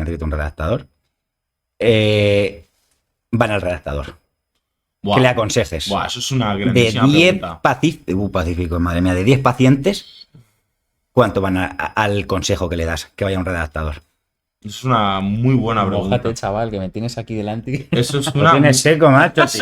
eso Venga, dame una monedica que me he quedado y voy para Esa Cuenca. es una muy buena pregunta. Te diría que muy pocos. Te diría que muy pocos. Uno, de 10, un 10%. 10, Incluso me estoy pasando. sí, un 10% quizás. La sanidad, bueno, o estos ámbitos, el tema de la fisioterapia en España o el tema de la redactación son casi todo privados, ¿vale? También hay una vertiente pública, pero se utiliza mucho más la privada. Entonces, el que lleve un costo, ya no solo de tiempo, sino económico, hace que la gente priorice mucho su dinero en los tratamientos. Y pues yo voy al fisio y con los 3 ejercicios que me ha mandado, yo voy tirando. Yo voy tirando hasta el mes que viene. No voy a ir al fisio y luego todos los días o 2 días a la semana con otra persona que también, obviamente, pues es un costo. Y yo creo que ese es el principal problema. Y ya te diría que un 10%. Yo como paciente te puedo decir eso de cuando me dijiste que tengo un amigo, me dijo, pero es que lo primero de todo, por tiempo. Claro. Lo segundo, porque a mí el gimnasio como que entre no me gusta. Claro, yo solo me apunto al gimnasio los 2 meses de verano y porque no hay nadie. Entonces el dueño del gimnasio está triste porque no hay nadie. Pero yo estoy contento porque estoy solo. Claro. Esa es una de... Y luego más, otro coste. Oye, si voy al fisio me saca X, más si voy al redactor me saca X. Más luego el psicólogo, más el Exacto. Nutri, más... Se parcela mucho todo. Ya. Lo que se hacía en Madrid eran clínicas multidisciplinares que tienes dentro de la clínica al fisio, al tal, al cual y al pascual. Y pagan una cuota y en función del porcentaje de presencia en el proceso, pues hay un porcentaje de ganancia. La historia de todo esto, pues que es que yo desde mi punto de vista sí que veo un problema en cuanto a si el redactador no tiene un centro personal. Yo al final tuve un centro mío propio y me daba esa libertad de decir, no, estás conmigo, no es un gimnasio, no es un contexto donde te puedas sentir intimidado porque hay más personas. Pero luego sí que es verdad que si puedes captar a gente, puedes llegar a evolucionarles, un poco suena cliché, pero la vida. En cuanto a vine súper pensando en que me estaban mirando y ahora me voy que me da igual lo que haga porque he ganado confianza en mí mismo, tal. Pero sí, es un problema real. ¿Conocéis algún profesional que sea híbrido, Sí. fisio y redactador? Sí. Sí, los hay. Sí los hay. De hecho, hay un doble grado. Claro, yo, literal. Claro, hay un doble ¿Tú grado. qué? ¿Ibas? Yo, ha dicho yo. Casi. No, Eh, a mí me habría gustado hacer el doble grado. Pasa es que el doble grado donde yo lo iba a hacer era en la Rey Juan Carlos, creo que era un 12,7, saqué un 11 y ya está. Y aquí estoy como entrenador. pero... Luego está esta de la privada, que pagas, sacas un 11, Claro, no, a ver, pagas, pero, o sea, me tendría que haber metido en el tuve un mundo. compañero que lo hizo, que Sí. hizo el doble grado de cada fisio y, bueno, pues es como la figura más pura de la redactación. Pero ¿no crees que hay un porcentaje donde te tienes que introducir más hacia la fisio o hacia el entrenamiento? Sí, total. Va a haber un momento donde creo que te tengas que meter, o sea, especializar. Pues entonces vamos a hablar que cómo veis la función vuestra en cada ámbito dentro de 10 años. ¿Cómo avanza? Buah. Creo que esa pregunta aterriza a ti en el podcast. De cómo ves el avance No me acuerdo, puede ser. en 10 años. Yo lo veo en auge. Mm. Yo en mi campo, en la fisioterapia, yo lo veo en auge porque creo que igual que hemos comentado antes que es un hándicap lo del nivel económico porque es todo privado, es como la psicología, cada vez la gente se cuida más, por suerte. Y porque, perdona que te interrumpa, Sí, sí. la tecnología avanza y a ti te ayuda muchísimo más que a él, ¿no? La tecnología, la maquinaria de detectar, de ayuda, de recuperación. Creo que a los dos nos ayuda. Sí, Creo que a bastante. los dos nos ayuda, pero quizás sí que en mi profesión nos ayuda un pelín más. Nos ayuda un pelín más. Al final, por mucha tecnología que tú tengas, de hecho, o sea, bueno, se han inventado, no sé qué opinarás tú, los trajes estos de electroestimulación Oh. para hacer ejercicio. Ya me ha contestado. No he dicho nada, Vale. pero sí. ¿Sangre? No. A ver, es una herramienta más, voy a decir, pero desde mi punto de vista como Mario Pérez, yo qué sé, no le veo un sentido mucho más allá que puedas llegar con el mismo fin a través del entrenamiento sin un chaleco que te pegue chispazos. Al final el entrenamiento lo tiene que hacer el cuerpo si quieres mejorar. Y es verdad que en mi campo la tecnología es importante porque hay corrientes, hay estímulos, hay superinductivas, que son como los hermanos mayores de las magnetoterapias, que pueden producir en el tejido unos cambios, unas modulaciones que son, joder, son muy interesantes. Son muy interesantes. Entonces, yo creo que la fisioterapia en los últimos 10 años ha pegado un cambio increíble. O sea, yo creo que no tiene nada que ver un fisio de hace un par de años que se utiliza mucho la osteopatía, tal, con lo que se está haciendo ahora mismo. Y yo supongo que en otros 10 años yo creo que va increciendo. Yo el mundo del entrenamiento también lo veo increciendo, porque siempre ha estado condicionado por... el entrenamiento es una cosa que viene de los grupos de las cárceles de algunos sitios, que está el tío tatuado entrenando y no era accesible para mucha gente, para muchos subgrupos de la población. Pero ahora, como dice Pablo, cada vez hay más gente que se quiera cuidar. Entonces, dentro de ese ámbito, generas más oportunidades de que la gente acceda a entrenar. Si bien por un centro de entrenamiento, si bien porque me ha dicho el médico o el fisio que tengo que entrenar para no sé qué, si bien porque al final se está generando una sociedad más activa y la tecnología ayuda a todo eso, creación de aplicaciones, creación de utensilios que se llaman wearables, que son, me mide las pulsaciones o cosas dentro del mundo de la fuerza, que te mide la velocidad de la barra para saber cómo estás tú ese mismo día para entrenar. Entonces, yo dentro de 10 años al mundo del entrenamiento lo veo pues súper unido a la fisio y al mundo clínico, porque cada vez veo más mensajes Perdona que me corto. Eso una vez lo hablamos tú y yo en privado. Verás. Que tú decías que, ¿no? Que el mundo de la fuerza y el mundo del entrenamiento estaba tirando mucho por el tema a nivel terapéutico. Sí, y se está dejando de lado también lo que es el mundo del entrenamiento, pero se está dividiendo mucho el mundo. ¿Pero a qué te quieres referir de terapéutico? Venía- ¿Hacia dónde se van? ¿Hacia el CBD? Bueno, ¿te imaginas? No, pues me traigo aquí en la entrevista que te dice, pues esto es para eso. Estoy seguro, vamos, seguro que hay alguien por ahí. Pero sí que es verdad que venían de una carretera que se ha bifurcado en varios caminos. Entonces, como hemos dicho antes, la readaptación es un componente que entra dentro del mundo de la fisio y una lesión, pero bebe la metodología de trabajo del mundo de la fuerza, al fin y al cabo. Entonces, el mundo de la fuerza se está abriendo a más campos y se queda el mundo de clínica como fisio, como lesión. Sitios de... no sé cómo llamarlos. Entrenamiento para patologías. Con la mano más presente de un clínico, del tipo que sea. Entonces, sí que es verdad que el entrenamiento por la presencia más clínica se está cada vez bifurcando más lo que es el componente de la carga. Porque hay una carga que mejora a un lesionado o a un diabético que tiene estos valores, y luego hay una carga que necesitamos para mejorar el rendimiento. Entonces, la lucha de los entrenadores está en cuándo puedes llegar a mejorar a alguien, o hay mucha lucha dentro de esos profesionales. A ver, estamos hablando entonces que, como has dicho antes, de una rama de fisioterapeuta Ujú. nació el rehabilitación. preparador o la rehabilitación. Sí. Entonces, ¿tú crees que ahora vosotros vais a crear otra rama? No, nos vamos a adherir más al campo clínico de aquí a 10 años, yo creo. Pero se tiene que cambiar componentes como la carrera. Porque no puedes seguir generando profesionales sin tener una presencia tan poco clínica. Sin ser clínicos, vaya. Porque a ti, ¿qué te haría falta de su carrera?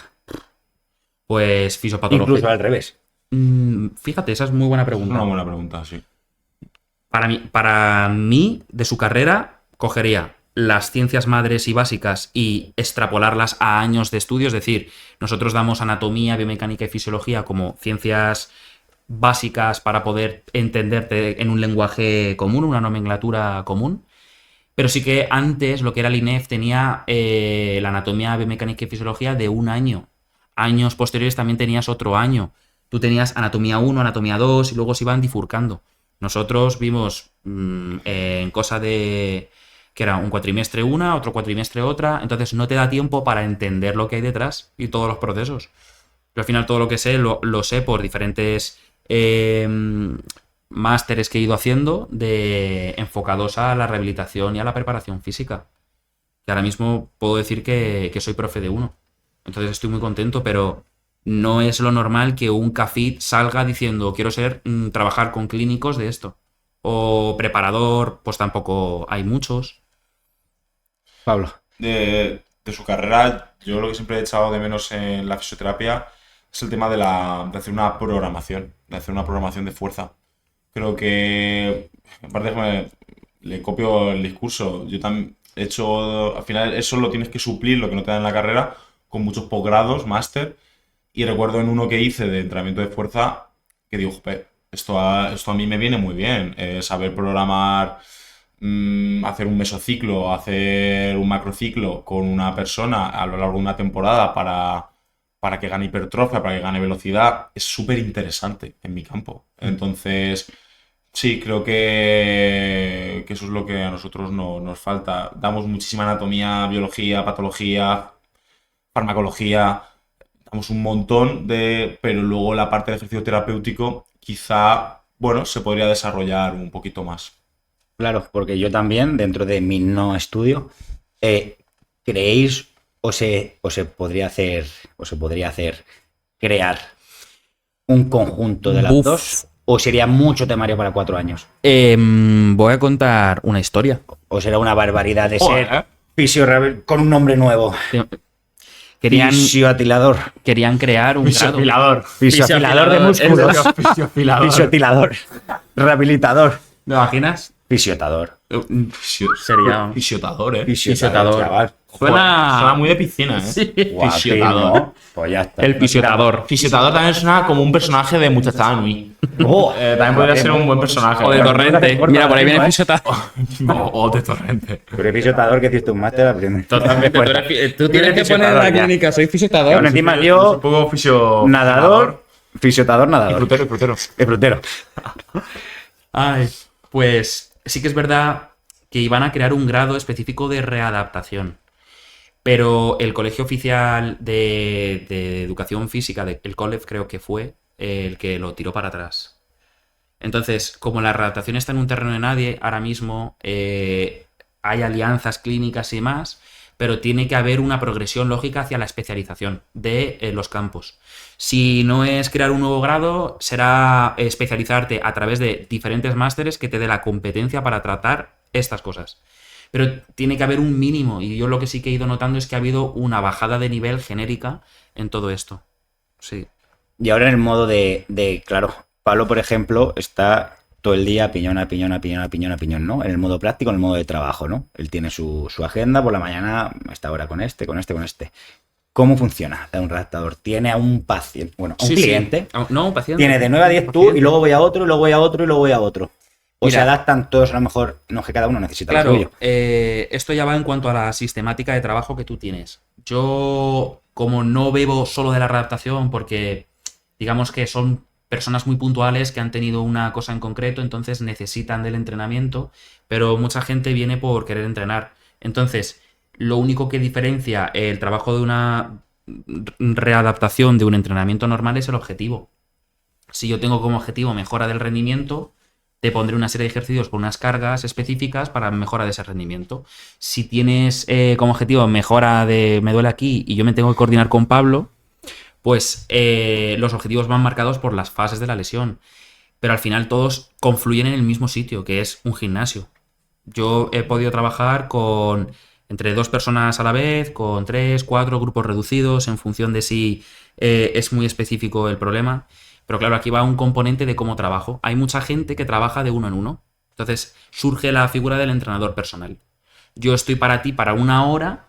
Eso económicamente también va a cambiar la película, pero si eres capaz de trabajar con 4 o 5 a la vez por grupos reducidos, lo que va a cambiar mi día a día es, llegan los que se hayan apuntado a la hora que se hayan apuntado, los entreno, cada uno tiene un ejercicio específico para su objetivo y yo controlo a nivel técnico si hay alguna cosa aberrante, pero dejando también que exploren el movimiento.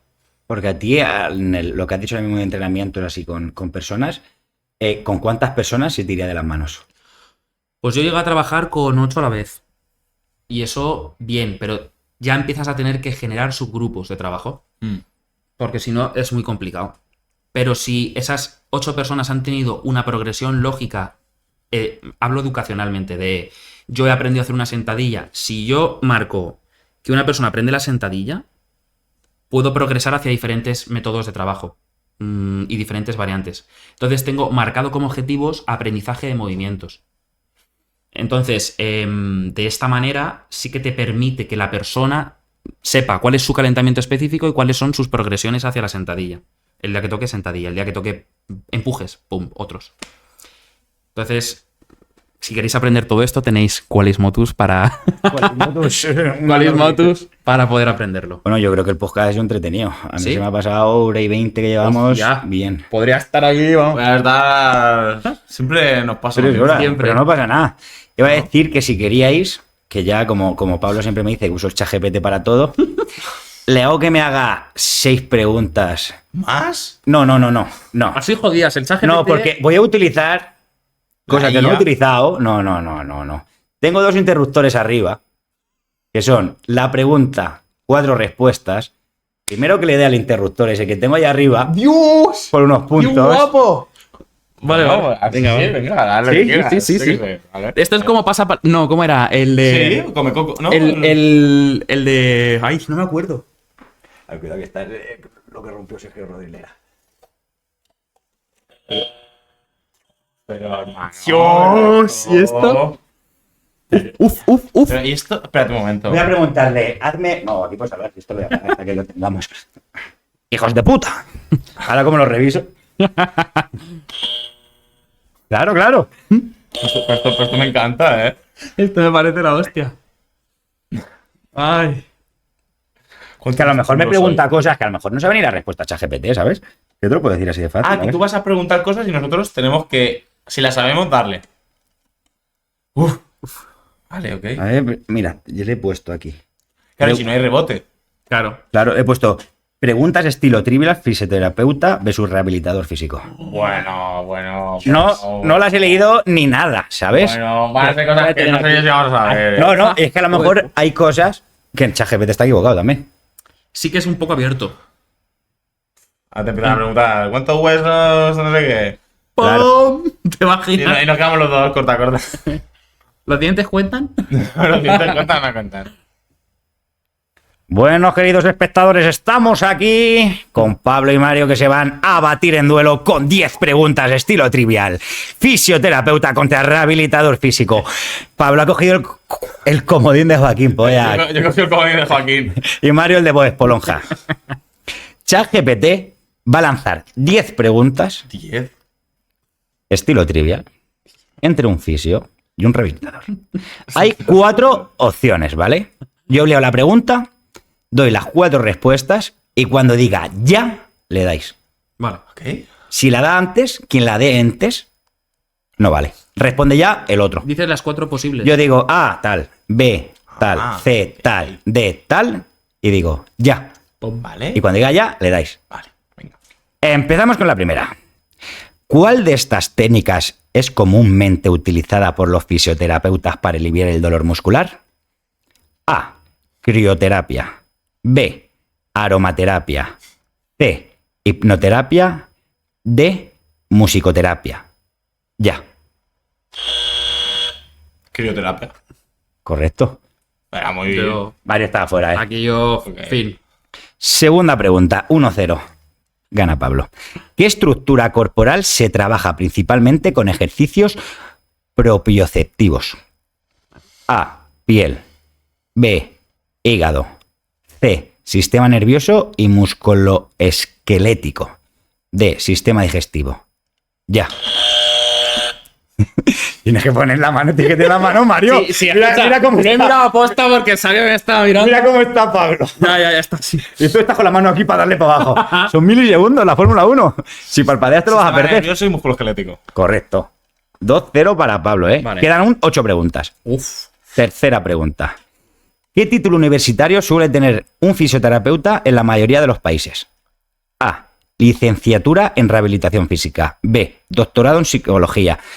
C. Grado en fisioterapeuta o D. Ingeniería biométrica. Ha pulsado antes Pablo y no he dicho ya, entonces responde Mario. ¿Verdad? Grado en fisioterapia. Correcto. Estaba rajándome la polla yo aquí. No he escuchado ya. Digo, ¿y esta pregunta? Que son un poco... Sí. 4. ¿Cuál es una diferencia común entre un fisioterapeuta y un rehabilitador físico? A. El fisioterapeuta receta medicamentos. B. El rehabilitador físico trabaja solo con atletas. C. El fisioterapeuta puede aplicar terapias manuales especializadas. D. No hay diferencias, son sinónimos. Ya. Venga, va, máquina. Escucha, el fisio puede recetar ahora medicamentos. ¿Lo has visto? Creo que es una ley que está promoviéndose. Pero No todavía... te des pistas. Tu intención es que falle para ganar tú. Vale. Yo diría que esa es la... Bueno, no es una diferencia grande en cuanto a entrenador y fisio, pero... Sé que la voy a cagar. Esa, la A. La he cagado, Si no. No es.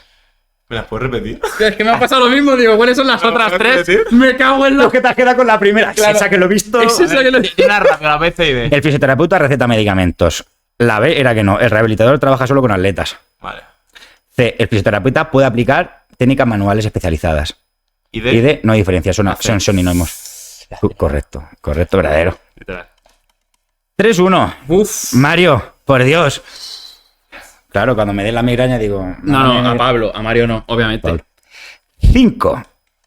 ¿Qué agente físico es más utilizado en electroterapia?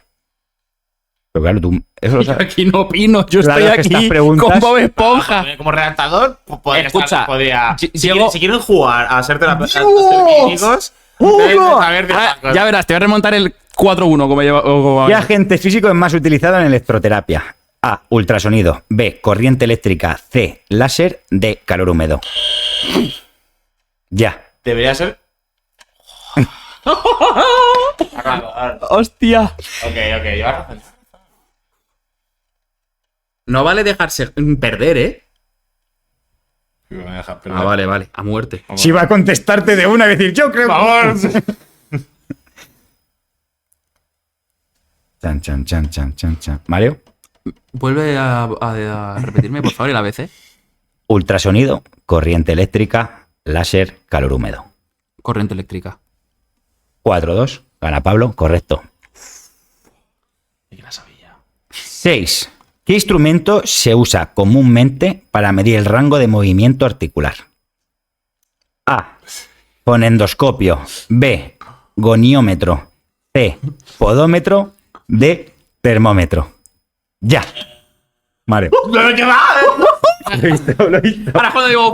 Tenemos replay de todas formas. ¿Tenemos ¿eh? replay? Por favor, no me Tenemos replay ahora. Goniómetro. Correcto. Vale. 4-3. Es que claro, es que cuando diga ya tengo que mirarlo. Estamos... Estamos los dos así. O grabo cámara lenta con el de Apple. Vamos 4-3, ¿no? No, 4-2.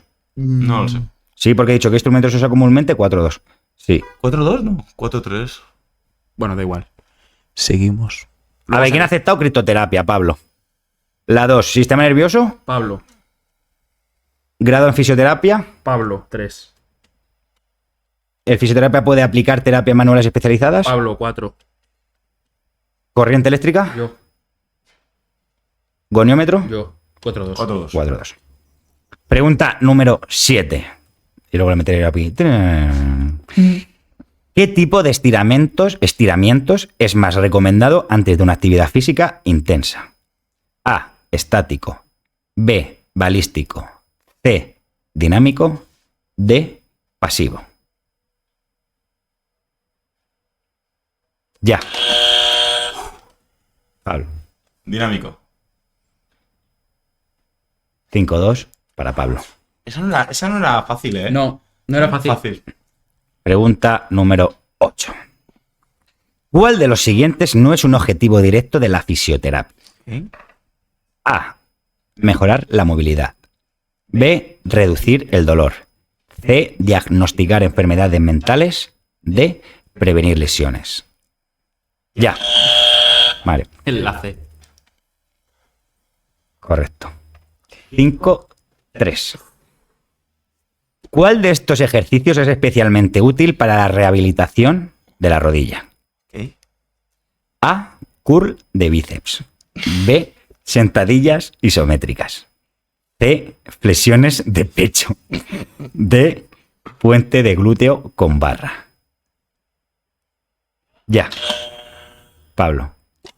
Pues está así justa, ¿eh? Sentadilla isométrica. Uf, tengo la duda, Tengo aquí la cámara lenta. No, tengo la duda de quién ha sido el que... Mira. La cámara lenta. ¡Oh! ¡Que lo tienes ahí! ¡Qué bueno! ¡Me cago en la que la tienes ahí! Vale. Esto me encanta, tío. ¿Tú que hacer algo, tío, con los pacientes o algo? Esto me encanta, tío. Esto me encanta. Bueno, Pablo. ¿Flexiones de pecho has dicho? No. ¿Cómo te dices? ¿Curl de bíceps? ¿Cuál? He dicho sentadilla isométrica. Correcto. Gracias. 6-3 para Pablo. Y vamos con la 10ª. ¿Qué significa el prefijo kinesio en términos como la kinesiología? A. Hueso. B. Músculo. C. Movimiento. D. Dolor. Ya. Esto tengo que mirarlo. Esto tengo que mirarlo. ¿Tú has trabajado de algo de estos de... ¡Hombre! I'm sure. Fíjate si trabaja tiempo de reacción. Que toca antes. Todos. Y yo así, como si fuera esto los dibujos animados. Pablo por un milisegundo. ¡Dios! Mira. ¿Lo podéis ver? Oh, yeah. Vale, ¿Pablo? mátame. Dilo. Es la C. Y aparte, diré que los fisioterapeutas en Sudamérica, como en países sudamericanos como en Argentina, se llaman kinesiólogos. Qué nombre más raro. Claro, cobran más por ese nombre, ¿no? De movimiento. Lo han hecho toda aposta. Bueno, chicos, me ha gustado Guapo. muchísimo. A Me mí ha gustado también. muchísimo el juego este último. Ha molado. No ha habido mucha sangre. No. Así que este podcast no se va a subir. ¿Te Sí, hombre. imaginas? Bueno, Mario, Pablo, un placer. Muchas gracias. Podcast chulo. Podcast yo Me creo ha que encantado. debatible, Sí, dando Me consejos. ha gustado mucho. Y lo que en realidad mola esto, que llegue a la gente y que lo vea, ¿no? Que Sí. no... Que quitando a los médicos os lleváis bien. No, totalmente. ¿No? O sea, Y vamos. Yo mañana me pongo bata. Tal cual. Así que, más chiquicos, más chiquicas, espero os haya gustado. Adiós, cabrones.